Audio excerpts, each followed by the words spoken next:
A lo largo de su historia, en el Perú han acontecido un sinfín de hechos, unos más determinantes que otros, y por ende que persisten en la memoria de muchos peruanos. Me presento, mi nombre es Joao Álvarez y hoy, junto con mi grupo, El Sinsabor de los Ochentas, ahondaremos en los sucesos acaecidos entre 1980 y 1990, época marcada por las transformaciones políticas, problemas económicos y conflictos armados internos. Para un mayor análisis, se incluirá una breve entrevista con una peruana que vivió en carne propia lo sucedido en esta época. Sin más, comencemos. Hablar de los ochentas es hablar del Partido Comunista del Perú, Sendero Luminoso, que, enfocándonos en la Sierra Central, tuvo un impacto notorio.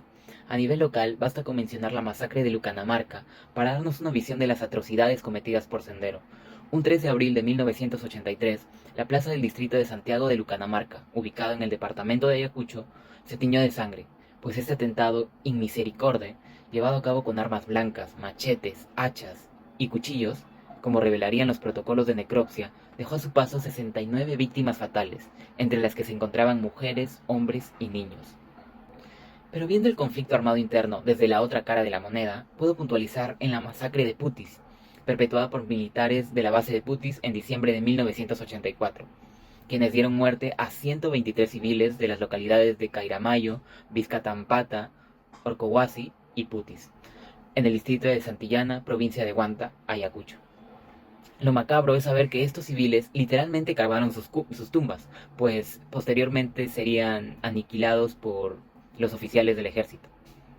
Aquí claramente se dio una vulneración de derechos. Sobre la primera masacre se puede destacar el derecho a la vida, estipulado en el artículo 4 de la Convención Americana de Derechos Humanos, el derecho a la integridad personal en el artículo 5 y el derecho a la libertad y a la seguridad personal en el artículo 7.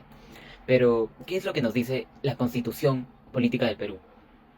El primer punto del artículo 2 nos dice que todo individuo tiene derecho a la vida y a su integridad física. Asimismo, el punto 24 de este mismo artículo, el artículo 2, nos establece que toda persona tiene derecho a la libertad y a la seguridad personales. Como se ha podido ver, eran tiempos difíciles y la alimentación no era ajena a esta realidad. Ante las dificultades que suponía llevar un plato de comida al hogar, se crearon comités populares que buscaban que los productos no sean comercializados, sino consumidos a nivel local. Para lograr ello, se creó el comisionario de producción, encargado de distribuir las semillas y distribuir los bienes, que debían ser recibidos obligatoriamente. Entre ellos se destaca la carne, que era dada, por ejemplo, a las personas con menos ovejas. Es decir, la cantidad que se brindaba era proporcional a la cantidad de ovejas que se tenía. Básicamente era una economía anárquica.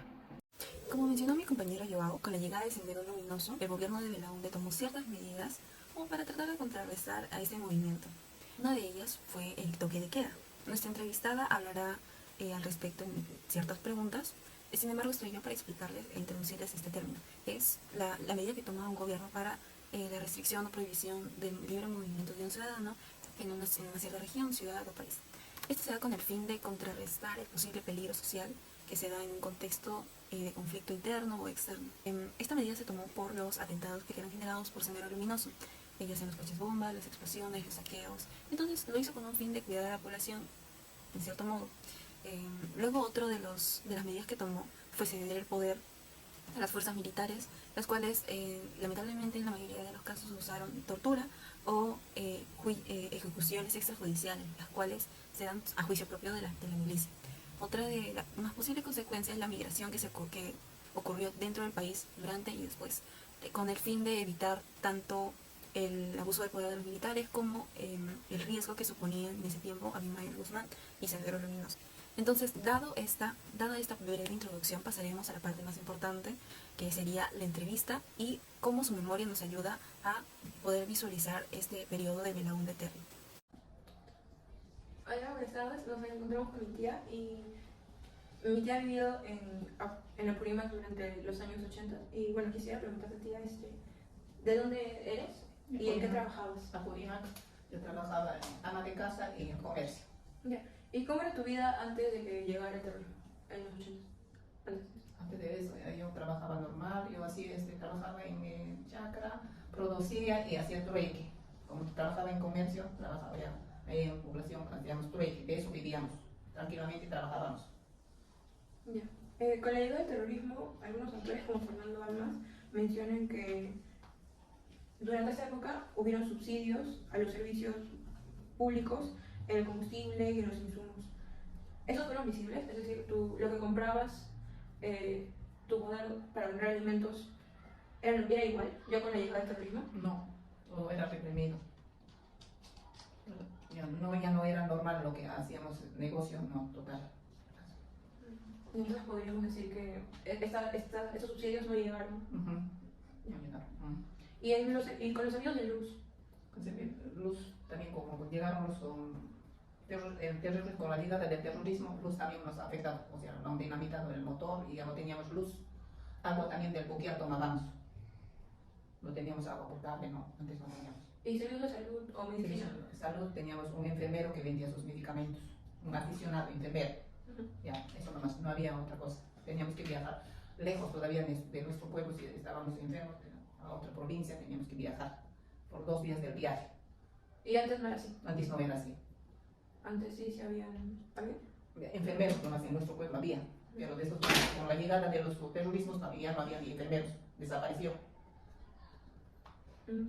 Y Y bueno, en 1982, no sé si recuerdas, pero el presidente dio la entrega del poder político a los militares, a las Fuerzas Armadas. ¿Esta medida cómo impactó en tu comunidad, en tu distrito? La llegada de los militares, Fuerzas Armadas, pero nos reprimía, todos asustados vivíamos ahí, nos obligaba también para que hagan sus reuniones, nos llevaba a una placita ahí para que nos recomiende, para que nos dé charla, tanto terrorismo y el ejército, pero el ejército era más abusivos. Cogían nuestros animales, comían sin permiso, cocinaban, comían y así. Y a las chicas también le abusaban, le violaban. Los policías. Los del ejército, las Fuerzas Armadas. Pero los terrorismos solamente nos reunían y nos daban charla. Nos recomendaba para no comportarse bien, para no también chismear a los policías así, a los del ejército. Entonces, en las actividades que organizaban tanto Sendero y las Fuerzas Armadas, ¿eran obligados? Sí, nos obligaban. Nos obligaban. Si no le hacías caso, te mataba, te torturaba. ¿Y cuál era alguna actividad? ¿Alguna actividad que recuerdas de Sendero? No. Actividades ellos no hacían, la pasada hacían, nos reunían, ya nos recomendaban nada más. A la pasada, un par de horas. ¿Y qué hacían? Solo charlar. Charla, Charla. sobre del partido. Ellos querían que pertenezcamos a su partido. Entonces, si tú no les decías, entonces tú tienes que estar calmado nomás, ni al ejército, ni al no tenías que participar, esto callado nomás. Ya. ¿Te parece que la medida que tomó el gobierno de mandar a las fuerzas militares para que se hagan cargo del pueblo era la más adecuada? ¿Fue la mejor medida? No, ¿Por qué? porque vivíamos ahí todos reprimidos, porque ahí estaban los militares, los terroristas, siempre venían. Entonces no vivíamos tranquilos, todos asustados éramos. ¿Y pensaste, tienes la misma opinión desde antes o ya lo has cambiado por el tiempo? O sea, en ese momento pensabas igual que ahora. No, ¿Cómo pensabas antes? ya yo pensaba que ya no deberían venir ni el ejército ni terrorismo. Vivir como antes en tranquilidad. Trabajar en tu terreno, hacer tu comercio, levantar también temprano. A veces en días madrugadas también hay días, en la madrugada te levantas, te vas a ver tus animales, a trabajar. Pero cuando llegaba el terrorismo y ya era toque de queda. No nos permitía andar de noche. Eso era el cambio. ¿Y el toque de queda cómo perjudicó en tu vida? Nos perjudicó. ¿Pero de qué manera? ¿De qué manera? Porque ya no levantábamos temprano, solamente de día nomás trabajábamos. Hacíamos nuestro trabajo de día nomás, de las 7 de la noche hasta las 5 de la mañana era el toque de queda. Entonces allá en la chacra los agricultores tenías que levantar bien de madrugada para que vayas a ver a tus animales, a producir en tu chacra para que trabajes. ¿Sí? Así era nuestra vida. Entonces con el toque de queda se podría decir que ya no trabajaban menos. Ya no ni producíamos bien nuestra chacra. También había hambruna, un año había hambruna, no había ni agua, ni lluvia. Después ya como era sequía, en 3 meses, 4 meses ya empezó la lluvia continua y entonces ya comíamos hierba. Y así pasábamos. Ya, gracias. Bueno, continuando con las declaraciones de nuestra entrevistada, procederemos a elaborar su plato, que ella lo llama estofado de papa. Antes de empezar a elaborar el plato, primero iremos a lavarnos bien las manos. Después de habernos lavado las manos, pasaremos a mostrar los ingredientes. Aquí tenemos la papa, el ajo, los trozos de carne, la alverjita, cebolla, tomate y zanahoria. Estos alimentos son los que nuestra entrevistada cultivaba y tenía en su granja en su ganadería. Después de presentar los ingredientes, comenzaremos a picar la cebolla y el tomate en cuadraditos para la elaboración de nuestro aderezo. Después de picar la cebolla y el tomate, procedo a cortar en forma de media luna la zanahoria. Después procedo pelando la papa para partirlos en trozos para el estofado. Después de haber condimentado la carne, procedo a pelar los ajos para el aderezo. Procedemos a picar el ajo en cuadradito para el aderezo. Aquí tenemos la carne ya aderezada con pimienta y sal al gusto. Una vez picado todos nuestros ingredientes, procederemos a preparar el estofado de papa. Una vez echado el aceite en la olla, comenzamos a echar los aderezos.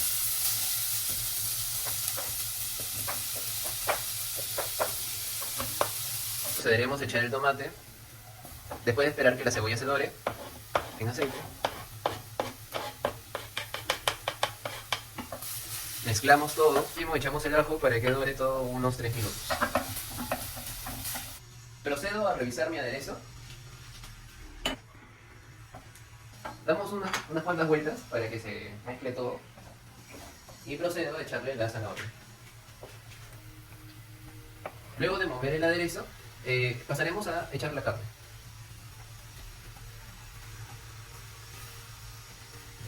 Procederé a echar la alverja y seguiremos dando vueltas. Esperemos que sude el tomate y la zanahoria y le echaremos un poquito de agua después. Procedemos a echar la papa a nuestro estofado.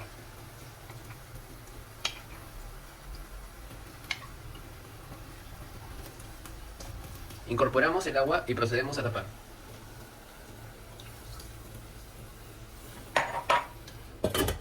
Mientras esperamos que los alimentos se terminen de cocinar, mencionaré un dato extra. Gracias a la tesis de Núñez, podemos apreciar la región de Ayacucho como la más afectada dentro de la Sierra Central. Socialmente es la población que más eventos de violencia se han registrado por parte de la guerra interna. Por un lado, el gobierno no hacía diferencias entre los rebeldes y la población civil, ya que eran difíciles diferenciarlos, y por otro lado, Sendero continuaba con su método de reclutamiento y adoctrinamiento, asesinando a personas que se resistían y tomando de rehenes a otras. Etapas de violencia tan intensas que se desencadenan en una pésima economía en toda la población, lo que a su vez hacía que los pobladores emigren a otro departamento. Ya cocinado nuestro estofado, procederemos a servir. Finalmente, así quedaría nuestro plato, un plato que nuestra entrevistada solía comer en la época de crisis, ya que ella elaboraba, cosechaba y sembraba sus propios alimentos. Ahora daremos paso a las conclusiones. Gracias. Como se ha demostrado en el testimonio de la entrevistada y la investigación realizada, el conflicto armado tuvo fuertes repercusiones en la vida de los peruanos en la Sierra Central, ya que la violencia exhaustiva produjo un periodo de gran escasez y sufrimiento. La llegada del Sendero Luminoso a las comunidades representó el inicio de este problema. Tanto las fuentes investigadas como el testimonio dejan claro que los miembros del Sendero Luminoso no eran bien recibidos por las comunidades, sino que eran temidos y representaban un peligro constante para los pobladores. Los miembros del Sendero realizaron muchos crímenes en los poblados a los que llegaron. Estos fueron de forma institucionalizada, y tenían como objetivo el asegurar el control mediante la eliminación de cualquiera que se opusiera a ellos, en muchas ocasiones mediante castigos y ejecuciones públicas a las que era obligatorio asistir. Además, también buscaban reclutar nuevos miembros entre las personas jóvenes de las comunidades, por lo cual muchos de ellos tuvieron que huir o esconderse para no ser llevados. Esto llevó a una situación en la cual muchos jóvenes empezaron a emigrar con sus familias en un intento de protegerse de la violencia, hasta el punto en el que la población joven de algunas de estas localidades prácticamente dejó de existir. La vida de las personas también se vio afectada dentro de la economía y la alimentación. Al llegar a un pueblo poblado, Sendero Luminoso no permitía que desarrolle la vida económica del lugar, hacía que fuera peligroso cruzar caminos, comerciar y la mayoría de negocios se vio obligados a cerrar. Debido a lo difícil que era conseguir alimentos en este contexto, muchas personas recurrían al trueque, ya que era usual que las personas tuvieran pequeñas cosechas, como es el caso de la entrevistada, que era una pequeña comerciante antes del conflicto. Es debido a esto que se genera una época donde el trueque tiene una gran importancia para la población, permitiéndole alimentarse. Sin embargo, seguía manteniendo fuertes complicaciones, ya que algunos alimentos de gran demanda como el arroz no podían conseguirse, y la cosecha era más difícil por el control de los senderistas. Finalmente este periodo a su fin con el avance de las Fuerzas Armadas, que retomaron el control del pueblo, pero lamentablemente hay una gran cantidad de fuentes que demuestran que los militares, tal como se dice en el testimonio, no representaron el fin de la violencia para los pobladores, ya que también realizaron crímenes en contra de la población cuando tomaron el poder. Siguieron dándose robos, asesinatos y torturas, y registros de masacres cometidas de forma indiscriminada por parte de los militares. por lo cual la apreciación de la entrevistada de que las Fuerzas Armadas abusaron de su poder y perjudicaron a la población está bien justificada. Gracias.